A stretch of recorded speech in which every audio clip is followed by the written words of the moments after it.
সালের ২১শে পদকের জন্য ১০ জন বিশিষ্ট ব্যক্তিত্ব ও প্রতিষ্ঠান মনোনীত হয়েছেন। তালিকায় আছেন জনপ্রিয় চলচ্চিত্র অভিনেত্রী ববিতা, ব্যান্ড তারকা আইয়ুব বাচ্চু মরণোত্তর এবং ওয়ারফেজ ব্যান্ড।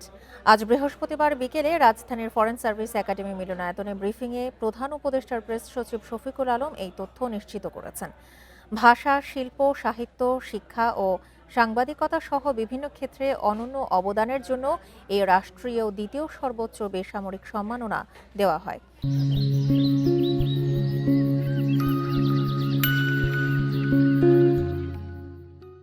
এবছর চলচ্চিত্রে দেশ বরেণ্য অভিনেত্রী ফরিদা আক্তার ববিতা, সঙ্গীতে মরণোত্তর এলআরবির প্রতিষ্ঠাতা আইয়ুব বাচ্চু, সাংবাদিকতায় প্রবীণ সাংবাদিক শফিক রেহমান, চারুকলায় অধ্যাপক ডক্টর মোহাম্মদ আব্দুস সাত্তার ও অধ্যাপক মোহাম্মদ আব্দুস সাত্তার, স্থাপত্য শিল্পে আন্তর্জাতিক খ্যাতিসম্পন্ন স্থপতি মেরিনা তাবাসসুম, লোকজ সংস্কৃতিতে ইসলাম উদ্দিন পালাকার, শিক্ষায় প্রফেসর মাহবুবুল আলম মজুমদার, ভাস্কর্য শিল্পে তেজস হালদার যশ, নৃত্যে অর্থী আহমেদ। এছাড়া সঙ্গীতে জনপ্রিয় ব্যান্ড দল ওয়ারফেজের নাম এই পদকের জন্য ঘোষণা করা হয়েছে।